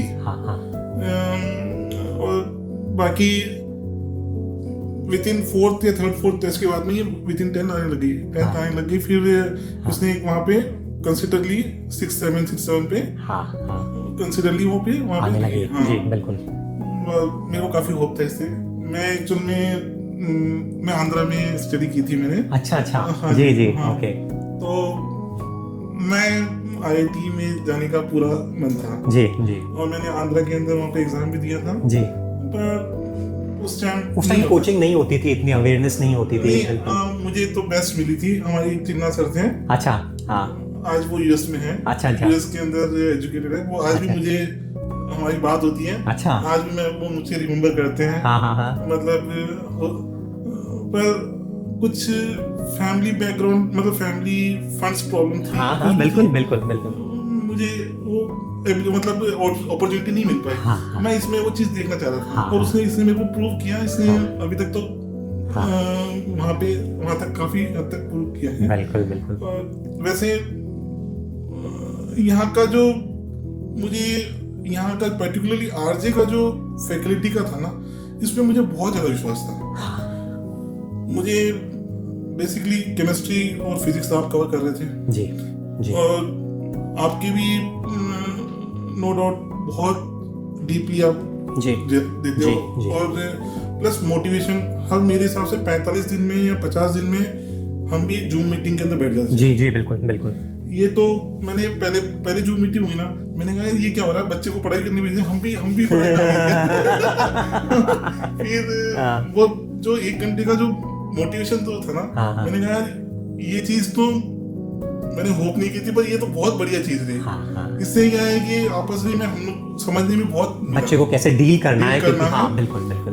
मैंने और वो जो मीटिंग अटेंड की, उसके बाद मुझे इतना अंदर से अच्छा फील हुआ कि यार जितना हम सोच रहे हैं ना, उससे कई गुना आगे जो फैकल्टी सोच रही है, आरजे एकेडमी इतना सोच रही है, तो बहुत सेफ हैंड में है। मुझे और बच्चे में काबिलियत है, और वहाँ पे अगर अच्छा फोकस हो रहा है तो वेल एंड गुड आगे निकलेगी है, और वैसे ही हुआ। बहुत ही अच्छा। एज अ मदर आप तो बच्चे के लिए एक्सरे मशीन है, मतलब MRI मशीन है, एक एक डिटेल आपको देखते ही मालूम पड़ जाती है। तो 2 साल में किस तरह से आपने चेंजेस फील किया अक्षिका की पर्सनालिटी में, बेटर साइड पर? पर्सनालिटी में धीरे धीरे इसके आया, इम्प्रूवमेंट आया। जैसे जो 11th में जो था इसमें, फिर धीरे धीरे इसने 11th में ही अपने आप को चेंज किया कि मुझे इन चीज़ों से दूर रहना है मम्मा। ये सब बात की इसने और मैंने कि अब तुझे 2 साल कैसे करना है, कैसे स्टडी करनी है, कि स्कूल टाइम स्टडी नहीं है, ये बहुत हाई लेवल स्टडी है। अब तुझे इसमें अगर आगे जाना है तो अपने आप को एकदम चेंज करना होगा। स्क्रीन टाइम इसने खुद ने भी पूरा अपने आप पर खुद पर कंट्रोल किया। सबसे अच्छी बात है कि मुझे इतना इसको समझाना नहीं पड़ा, इसने खुद ने सेल्फ कंट्रोल किया। तो बस ठीक है, कभी कभार तो बच्चे का हो जाता है कि कभी इच्छा हो जाती है, तो ठीक है, वो कोई बात नहीं है। कभी टीवी देख लिया, कभी मोबाइल देख लिया, तो वो नहीं है। लेकिन चेंजेस इसमें अपने आप आते गए, पढ़ाई को लेकर ये सीरियस होती गई। और जैसे जैसे 12th में JEE मेंस करीब आया, तो इसमें इतना एकदम चेंज आ गया कि मुझे अब इसमें पास आउट होना ही है, कैसे भी करके मुझे ग्रो अप होना ही है। तो मुझे इतना कुछ नहीं, बस ठीक है, कभी कभार एज अ मदर भी इसको समझाना होता है। बिल्कुल बिल्कुल। हमेशा फ्रेंड की जैसे भी नहीं, पर एज अ मदर भी जरूरी होता है, टाइम टू टाइम जरूरी होता है, बस वो वाली बात है। बाकी ठीक है, होता गया मेरे हिसाब से एक भी नहीं छोड़ा इसने। एक भी नहीं छोड़ा मीटिंग, तो सब मतलब मैं तो फिर भी रह जाता था। बाकी ये पूरे अटेंड करते थे। और मेरे हिसाब से मतलब पेरेंट्स के लिए इससे बड़ी सुकून की फीलिंग नहीं होती कि हमारा बच्चा समझदार हो रहा है, सेल्फ रिलायंट हो रहा है, अपने करियर के लिए, अपनी पढ़ाई के लिए, अपनी लाइफ के लिए कंसर्न्ड है, अपने आप को मैनेज कर रहा है। ये सबसे बड़ा अचीवमेंट है मैं कहता हूँ कि चाहे बच्चे का सिलेक्शन हो या नहीं हो, एक बार ये क्वालिटीज आ गई तो बच्चा अपने आप अपना रास्ता बना लेगा, तो वो बहुत सुकून वाली बात है। अक्षिका की कौन सी चीज़ को आप मिस करते हैं? जैसे आप IIT में हैं और अब हम लोग तो क्या है, बाहर रहते हैं आउटसाइड, तो फिर भी इतना दिमाग में नहीं रहता, बट एज अ मदर आप बहुत ज़्यादा मिस करते हो। पूरी अक्षिका को ही मिस करते हैं क्योंकि हम एकदम फ्रेंड के जैसे ही रहे ना, तो मतलब मेरे को कभी ऐसे फ्रेंड की इतनी जरूरत लगी नहीं, क्योंकि हमारा हमेशा कन्वर्सेशन जब होता था तो हम सब चीज़, मैं भी इससे हर बात शेयर करती हूँ, ये भी मुझसे हर चीज़ शेयर करती है। तो मुझे तो पूरी अक्षिका का ही मिस ऐसा लग रहा है कि एकदम जैसे कोई पार्ट चला जाता है ना, एकदम वैसा का वैसा लग रहा है कि अक्षिका चली गई। लेकिन ठीक है, इसके फ्यूचर के लिए ये सब भी मुश्किल होता है, बट ये सब भी है जरूरी। सब कहते हैं कि आप समझ लें कि ससुराल चली गई। नहीं, आजकल तो वर्क फ्रॉम होम का कल्चर है, मदर्स के लिए बहुत अच्छा है, मतलब बच्चे घर में रह के काम करते हैं आराम से, अच्छी तरह से। बिल्कुल। बाकी अब ये समझाना है खुद को कि अब 4 साल इसको रहना ही है। अगर इसको अपना फ्यूचर अच्छा बनाना है तो ये सब तो करना ही होगा। तो ठीक है, अब धीरे धीरे मैं खुद अपने आप को कर रही हूँ कि हाँ, अब रहना ही अक्षिका के बिना। सही बात। और अभी पार्थ है पास में। बिल्कुल ठीक बात है। तो अक्षिका, कुछ फ्रेंड्स आपके ऑनलाइन स्टडीज में भी गए होंगे, कुछ फ्रेंड्स आपके बाहर भी गए होंगे। आप जब उनकी कंपैरिजन में अपने आप को देखते हो तो क्या एडवांटेजेस आपके पास थे, और वो बच्चे कैसा परफॉर्म किए हैं? मतलब सर, जो मतलब मेरी एक दोस्त गई थी कोटा, तो मतलब वो जैसे मेरे उससे बात भी होती थी, तो मेरे को अपना उसके ऊपर प्लस पॉइंट ये लगता था कि एक तो उसे वो अपना स्ट्रेस लेवल मेंटेन नहीं कर पाती थी, क्योंकि वहाँ के टीचर्स इतना 1-to-1 आपको बात सेशंस लेने में इतना मतलब इंटरेस्टेड नहीं होते हैं। तो मेरे पास वो प्लस पॉइंट था कि मैं अपनी सारी पूरी जर्नी को एक बार में शेयर कर सकती थी टीचर्स के साथ, और फिर वो बताते थे कि क्या क्या इसमें इम्प्रूवमेंट्स की नीड है। तो वो मेरे को प्लस पॉइंट काफ़ी ज़्यादा इंपॉर्टेंट प्लस पॉइंट लगता था।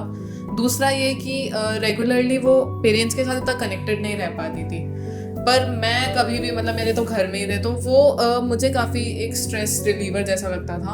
और मेन बात ये थी कि वो काफ़ी स्ट्रेस में रहती थी और अनफॉर्चुनेटली उसका जेई में नहीं हुआ। तो मैंने तो मतलब उसे यही बोला था कि मेरा प्लस पॉइंट्स रहे थे उसके ऊपर कि एक तो टीचर्स के साथ 1-to-1 सेशंस, फिर एक तो वहाँ का पीयर ग्रुप इतना अच्छा बन नहीं पाता है। यहाँ पे स्मॉल पीयर ग्रुप ही बनता है पर उसमें कंस्ट्रक्टिव डिस्कशंस होते हैं कि एक दूसरे को बढ़ावा दिया जाता है, वहाँ पे इतना वो चीज़ नहीं हो पाती है। तो मुझे आरजे की एक बात ये भी लगी थी कि मेरे टचवुड जो दोस्त बने थे वो कंस्ट्रक्टिव डेवलपमेंट में मतलब रहते थे कि एक दूसरे को बताते थे कि तू ये गलती कर रही है या ये क्वेश्चन कर, वो सब कर। तो मुझे वो चीज़ अच्छी लगती थी। और फिर पेरेंट्स के साथ रहते थे तो एक घर पे वो स्ट्रेस वाला माहौल भी नहीं रहता है क्योंकि उनको भी पता होता है कि बच्चा पहले से ही है, तो वो भी थोड़ा रहते हैं कि इसको थोड़ा कम स्ट्रेस में रहे, तो वो भी एक प्लस पॉइंट रहता था। और फिर वहाँ पे खुद से सारा काम करना पड़ता था, मेरे को इतना नहीं करना पड़ता था, तो सेल्फ स्टडी में ध्यान दे पाती थी, खुद के ऊपर वर्क कर पाती थी, फिटनेस मेंटेन कर पाती थी। तो ये बहुत प्लस पॉइंट्स होते हैं कि और ऑनलाइन में ये होता है कि आप घर पे रहते हो पर पूरा स्क्रीन टाइम रहता है, मतलब आप पूरे टाइम स्क्रीन पे रहते हो, तो एक तो वो गलत चीज होती है। और फिर इतने टीचर्स के साथ इंटरेक्टिव सेशंस हो नहीं पाते हैं, एक पीयर ग्रुप नहीं मिलता है, तो वो सारी चीजें ऑफलाइन मेंटरशिप या कोचिंग में एक प्लस पॉइंट की तरह होती है कि क्योंकि बहुत चीजें होती है, टीचर्स, पीयर ग्रुप, पेरेंट्स, और आपको पूरा ये स्ट्रेस फ्री माहौल मिलता है, तो वो काफी प्लस पॉइंट रहता है। बिल्कुल सही है। 2 साल की आपने अक्षिका की जर्नी देखी और वहाँ से आपने भी कुछ लेसन्स ऐसे लिए होंगे मोस्ट प्रोबेबली जो कि आप चाहते हैं कि जो अक्षिका के साथ मैंने ये मिस्टेक की वो मैं इसके छोटे भाई के साथ नहीं करूं। ऐसी कोई बात जो आप शेयर करना चाहते हो? सर ऐसी तो कोई बात नहीं है कि मतलब सेम ही है, जैसा अक्षिका के साथ मेरा है वैसा का वैसा मेरा पार्थ के साथ। जी जी जी। जैसा इसे समझाती थी, मतलब कभी ऐसा होता था वैसे ही एज अ फ्रेंड में पार्थ के साथ में भी रहती हूँ। कभी कभी ठीक है मदर बनना पड़ता है, कभी कभी स्ट्रिक्ट भी होना पड़ता है, लेकिन वो भी समझता है इस चीज को। जैसे अक्षिका ने सेल्फ कंट्रोल कर लिया था अपने थोड़े टाइम बाद में, वैसे ही पार्थ ने भी कर लिया है। तो इतना कुछ मुझे ऐसा लगा नहीं कि मुझे कुछ उसके समझाना है। और फिर सबसे मेन है कि अक्षिका जब यहाँ से निकल गई है तो फिर वो अक्षिका से ज्यादा शेयर करता है, कोई भी बात हो, कुछ भी गाइड करना हो तो अक्षिका उसे शेयर करता है। तो बस मुझे उस चीज का है कि पहले अक्षिका को जैसे मैंने किया या फिर ये खुद भी सेल्फ भी हुई, लेकिन वो चीज अब ये एक प्रॉफिट है कि अब अक्षिका उसे करती है, तो मेरा इसमें इतना रोल नहीं रहता है। बस ठीक है कभी उससे बात करनी होती है, कुछ शेयर करना होता है तो हम कर लेते हैं, उसे कुछ अपना एकेडमी का कुछ बताना होता है या कुछ मुझसे पूछना होता है तो वो बात होती है, अदरवाइज तो वो अक्षिका से ही बात करती है क्योंकि यही उसे गाइड करती है। काफ़ी पेरेंट्स एक्चुअली इस पढ़ाई के ड्यूरेशन में बच्चों का सिलेक्शन, उनकी परफॉर्मेंस उसको एक प्रेस्टीज इशू की तरह ले लेते हैं। आई हैव सीन केसेस कि एग्ज़ाम पास आ रहे हैं और पेरेंट्स ओवर स्ट्रेस्ड हो रहे हैं, कुछ लोगों ने तो हाइपरटेंशन भी अपने में ले लिया। आप पेरेंट्स को क्या मैसेज देना चाहेंगे? ऑलरेडी एक बच्चा इस जर्नी से निकल चुका है और दूसरा बच्चा अब तैयारी में है, तो पेरेंट्स को आप क्या कहना चाहेंगे कि भाई किस तरह से देखना है, क्या उनको कैसे मैनेज करना चाहिए? बाकी इतनी पेरेंट्स को तो ये चीज़ को एक बार मतलब कि सेल्फ लेना होगा कि जब आप इतनी हायर स्टडीज में भेज रहे हो तो कुछ तो बिलीव करना पड़ेगा अपने बच्चे पे, और जो वो कर रहा है। और हाँ ठीक है, पेरेंट्स पहले पूरी मेहनत करेंगे कि भाई वो देखिए कंपाउंड कैसा है, कहाँ पे अपने, क्योंकि ये बहुत क्रिटिकल है ये कि इतना बेस है, अगर इसमें डिस्ट्रैक्शन कर दिया बच्चे के इंस्टीट्यूट के सिलेक्शन में, सही सिलेक्शन नहीं लिया, सही सिलेक्शन नहीं लिया, उसके अंदर अगर कुछ भी आगे पीछे कुछ हो गया तो बहुत क्रिटिकल हो जाता है, फ्यूचर में एकदम बम्बस आ जाते हैं। बिल्कुल बिल्कुल। बाकी जब पेरेंट्स का बेसिक रोल, मेजर रोल जो है, अगर वहाँ पे उन्होंने कोई गलती नहीं करी है, वहाँ पे अगर उन्होंने अच्छा सिलेक्शन, अच्छा सब कुछ प्रोवाइड हो गया है तो बहुत हल्के हो जाते हैं, बहुत रिलैक्स फील हो जाते हैं। और बाकी बच्चे पे विश्वास तो रखना ही होगा जी। उसको तो ना मतलब पहली चीज लेके चलनी पड़ेगी, और बाकी गाइडेंस करते रहो, उनके वर्ड्स नोट देखते रहो। और अगर आपको लग रहा है फैकल्टी अच्छा, आप नोट्स ही नहीं देखोगे, ऊपर से ही उनको डांटते रहोगे, करते रहोगे, तो फिर तो कुछ भी नहीं होगा। बिल्कुल बिल्कुल। अगर आप नोट्स देख रहे हो और लग रहा है कि आप हाँ फैकल्टी वाले वर्क कर रहे हैं, जब फिर अगर आपको डिस्ट्रैक्ट होने की जरूरत नहीं है, आप अपने आप पे, अपने बच्चे पे आपको कॉन्फिडेंस है बिल्कुल, और फैकल्टी अच्छा प्रोवाइड कर रही है तो नो डाउट बच्चा रिजल्ट देगा, उसमें ना इतनी घबराहट से आगे निकलने की जरूरत नहीं है। और अगर आप फैकल्टी और कुछ ऑनलाइन क्लासेस पे ज्यादा दे रहे हो, बच्चों को ज्यादा ट्रस्ट दे रहे हो, तो इनडायरेक्टली आपको भी ज्यादा, कभी वो बच्चे ओवर ट्रस्ट होंगे तो आपको भी ट्रस्ट आएगा। बिल्कुल। और फिर इसमें अगर कुछ ना कुछ आपने डिस्ट्रैक्शन कर दिया, तो ये जो 2-3 साल का जो पीरियड है इतना क्रिटिकल है, ये आगे जाके 10-12 साल को डिस्टर्ब कर देता है और काफी लाइफ को डिफिकल्ट कर देता है। बिल्कुल बिल्कुल। अक्षिका, 2 साल की IIT की तैयारी का आपके पास एक्सपीरियंस है, और जो हम पीछे मुड़ के देखते हैं तो कुछ हमें ऐसा याद भी आता है कि यार वो चीज़ नहीं करते या वो चीज़ नहीं करते, तो बेटरमेंट की कोई लिमिट नहीं है, बट स्टिल अपन अपने एक्सपीरियंसेस को शेयर करते हैं ताकि दूसरे लोग वहाँ से सबक लेके उन चीज़ों में और बेटर करें। तो क्या ऐसे कुछ पॉइंट्स थे जहाँ पे आप अपने जूनियर्स के साथ शेयर करेंगे कि उन्हें ध्यान रखना चाहिए? एक तो सर कि 11th की स्टार्टिंग में बस यही लगता है कि 10th जितने नंबर आ जाने चाहिए, तो वो नहीं हो पाता है, तो उससे स्ट्रेस में रहते हैं, फिर वो पढ़ना कम हो जाता है। मुझे भी टीचर्स बताते थे कि भाई इतने, मतलब पहली क्लास जब हमारी आरजे में हुई थी तो ही हमें ट्रेंड्स लिखवा दिए गए थे, पर माइंड इतना नहीं होता है कि सबका इतना नहीं होता है कि उस पे ध्यान जाए। यही लगा रहता है कि 10th में 95 लेके आए, 96 लेके आए, तो बस 11th 12th में तो इससे ज्यादा ही जाना चाहिए कि जेई क्लियर करना है। तो मेरा एक वो भी रहा था कि मैं इतना जल्दी नहीं समझ पाई थी। मतलब 11th के समर वेकेशंस तक मैं थोड़ा स्ट्रेस्ड रहती थी कि मार्क्स नहीं आ रहे हैं, इतने ही आ रहे हैं, इससे कैसे जेई में सिलेक्शन होगा। तो वो मेरा एक नेगेटिव पॉइंट रहा था। तो वो पहले से ही अगर किसी बच्चे को पता हो कि जेई के ट्रेंड्स, वो समझ ले, क्योंकि टीचर समझाने का ट्राई करते हैं, पूरा ट्राई करते हैं, वो बच्चे ही नहीं समझते। जैसे मैंने भी गलती कर दी थी, पर अगर कोई बच्चा आगे जेई दे रहा है तो जैसे मैंने मेरे भाई को भी बता दिया था कि इतने ही आएंगे, उसने भी मुझे देखा था, अब वो उस चीज पे स्ट्रेस नहीं लेता। तो वो एक प्लस पॉइंट रहता है, क्योंकि फिर आप 11th पे थोड़ा ध्यान दे पाते हो, क्योंकि 11th की फाउंडेशन ही 12th के चैप्टर्स में रिफ्लेक्ट होती है। और फिर एक तो ये कि 11th के बाद जो ब्रेक आता है 1 महीने का, तो उसको बर्बाद कर देते हैं। मतलब कहीं और, जैसे कभी घूमने चले गए, या फिर बैकलॉग्स पे ध्यान नहीं दिया, फोन ज्यादा यूज कर लिया, एकदम फ्री हो गए कि इंस्टीट्यूट तो जाना पढ़ नहीं रहा है, टीचर्स है नहीं सामने, कुछ पढ़ा नहीं रहे हैं, तो अब तो 11th कवर अप हो गई। तो उस टाइम मैंने तो ये कॉल ले ली थी कि मैं पूरा रिवीजन कंप्लीट कर लिया था 11th का, लेकिन मेरे काफी दोस्त यहाँ पे ऐसे थे कि उन्होंने वो टाइम इतना अच्छे से नहीं कर पाए थे। तो उस टाइम इतना दोस्तों से बातें भी नहीं हुई थी, क्योंकि उतना पीयर ग्रुप बनता नहीं है स्टार्टिंग में। बट वो गलती हो जाती है कि वो 1 महीने को अगर आप 11th का पूरा रिवीजन करके, पूरे बैकलॉग्स कवर करके, पूरे तो कभी कंप्लीट नहीं होंगे पर जितना हो सके, तो वो एक चीज रहती है। और 12th में एंडिंग में जाते जाते सब फ्री हो जाते हैं कि कोर्स कंप्लीट हो गया है, घर पे बैठ जाते हैं। तो मैं तो लड़ झगड़ के आरजी आ जाती थी, पर मेरे बहुत दोस्त घर पे ही बैठे रहते थे, तो मैं उनको बोलती भी थी आने को, पर किसी की इच्छा नहीं करती, क्योंकि विंटर्स हैं, आराम से रजाई में पढ़ रहे हैं, तो वो एक कंफर्ट जोन दिखता है उन्हें वहाँ पे। पर बात यही होती है कि वहाँ इतनी अच्छे से पढ़ाई हो नहीं पाती है जितना आप एक एकेडमी में आके दोस्तों के साथ डिस्कस करके कर पाते हैं। तो एक वो भी गलती हो जाती है। और जेई मेंस के बाद और बोर्ड के बाद सब फ्री हो जाते हैं कि जेई मेंस 2 पे ही सारा ध्यान देने लगते हैं, तो एक वो भी गलती होती है, क्योंकि जेई एडवांस से भी 1 महीना दूर होता है। तो पहले से ही क्योंकि कुछ लोग 11th-12th में सिर्फ जेई मेंस का सॉल्व करते हैं कि पहले जेई मेंस क्लियर हो फिर एडवांस देखा जाएगा, पर ऐसा होता नहीं है, क्योंकि लास्ट में 1 महीने में आप कितने क्वेश्चंस लगा लोगे। तो पहले से पूरी 11th-12th जेई एडवांस के लिए भी प्रिपेयर करके चलना जरूरी होता है। और मतलब बोर्ड्स के वक्त टाइम मिलता है, बोर्ड्स पे इतना फोकस करने की जरूरत होती नहीं, क्योंकि आपने पहले से पीसीएम पढ़ रखा होता है। पर वो चीज तो आप उसमें एडवांस की तैयारी कर सकते हो, क्योंकि बहुत बच्चे बोर्ड्स पे ध्यान देने लग जाते हैं, तो वो आप अपना प्लस पॉइंट बना सकते हो। तो एडवांस की तैयारी के लिए वो 1 महीना ही नहीं रखना चाहिए, जेई मेन 2 से पहले भी। और तो वो मैंने थोड़ी गलती की थी, मैंने बोर्ड्स के टाइम पे एडवांस पे इतना ध्यान नहीं दिया था।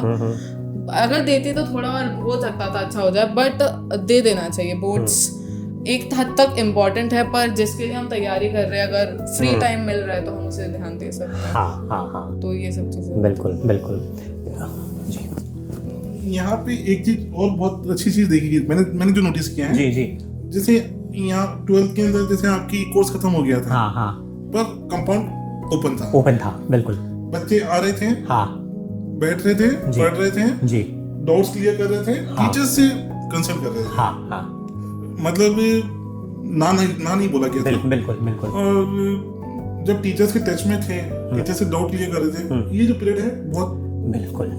नहीं तो जैसे अगर कोर्स खत्म हो जाता है तो कंपाउंड में हाँ बल नहीं आते बच्चे उतना, नहीं, और जैसे फैकल्टी भी इंटरेस्ट लूज हो जाता है, लूज जाती है। पर यहाँ पे ऐसा कुछ नहीं था, यहाँ पे ये बेटर चीज लगी। यहाँ पे ओपन था गेट, आ रहे थे बच्चे, पढ़ रहे थे, डाउट्स क्लियर कर रहे थे, इवन टीचर से कनेक्ट हो रहे थे। बिल्कुल। अक्षिका, जेईई एडवांस्ड के एग्जाम के दिन वाली बात करें तो 2 पेपर्स थे, लास्ट में आरजी के टीचर्स की कौन सी बातें ऐसी रहीं जो आपके लिए एंकर्स की तरह ड्यूरिंग द एग्जाम काम करी, आपको संभाले रखी उस टफ सिचुएशन में?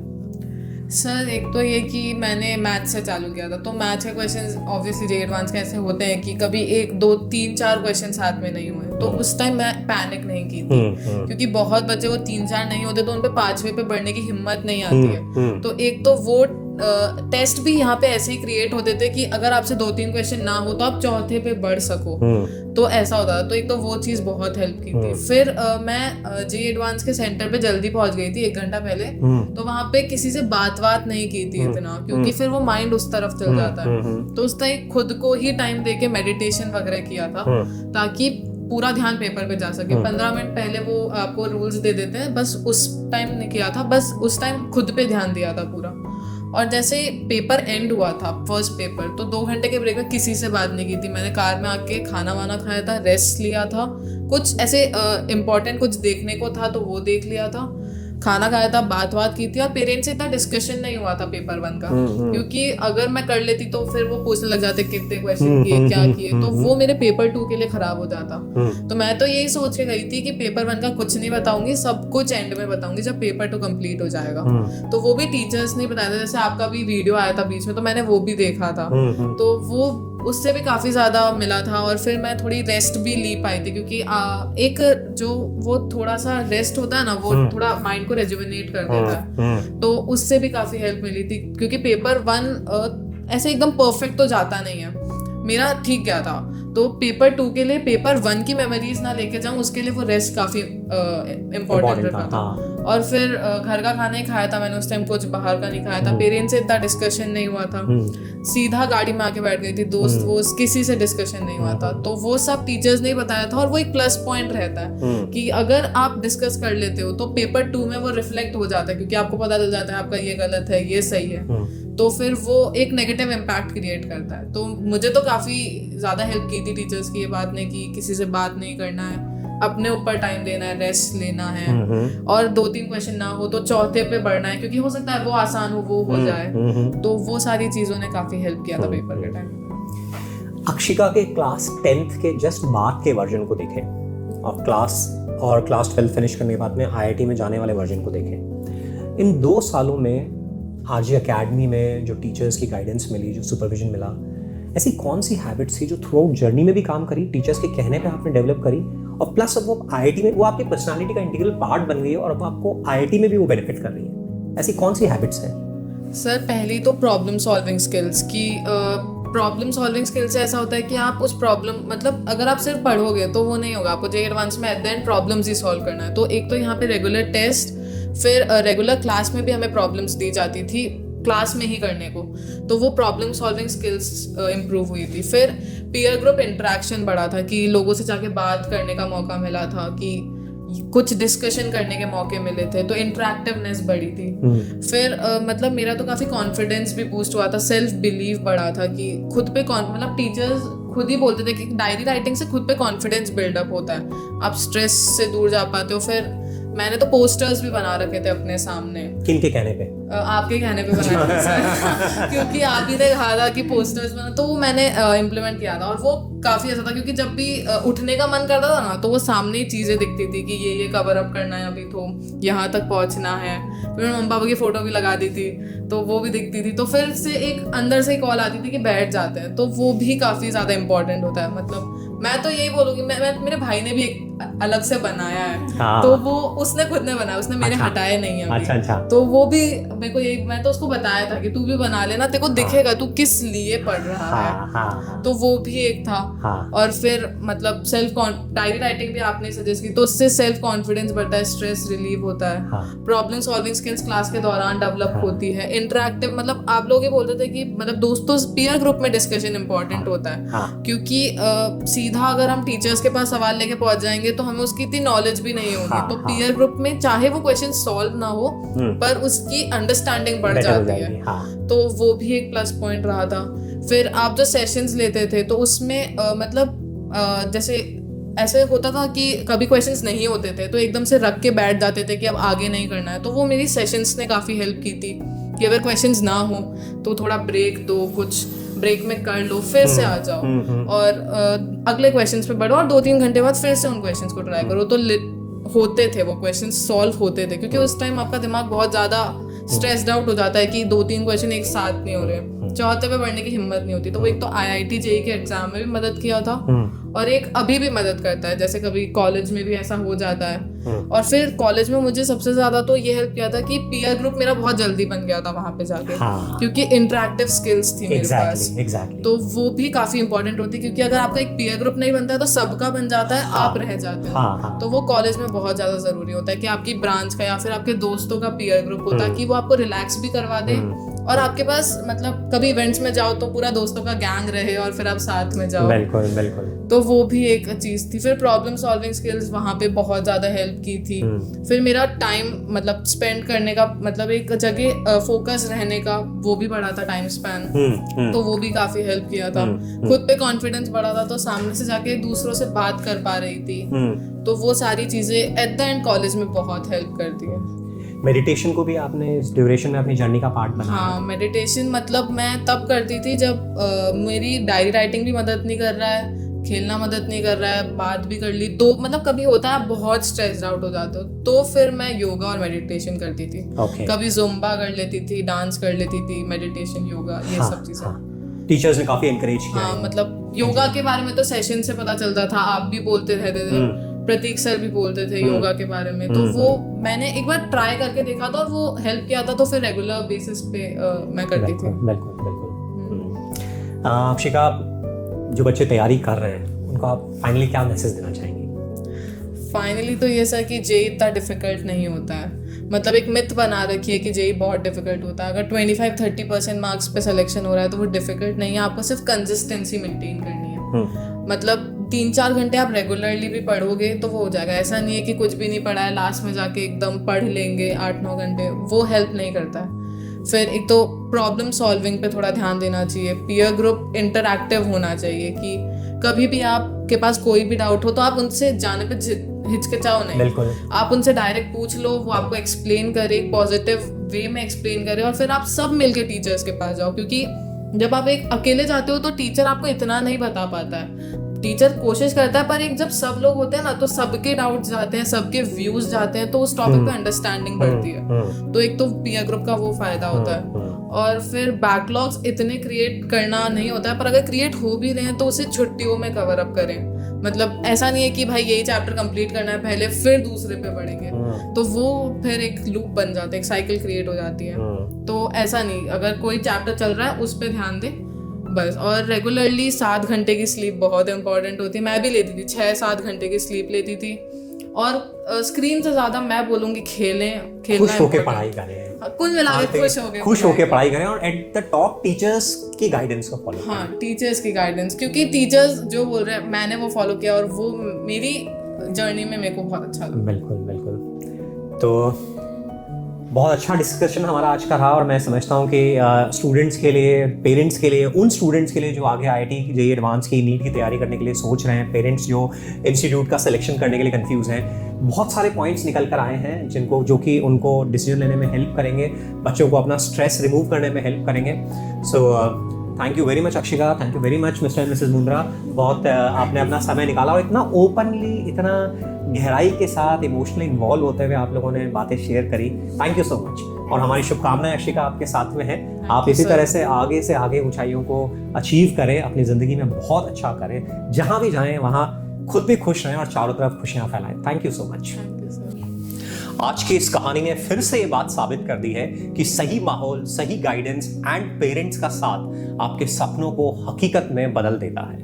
हम एक दिल को छूने वाली जर्नी के साथ में फिर एक बार मिलेंगे। धन्यवाद।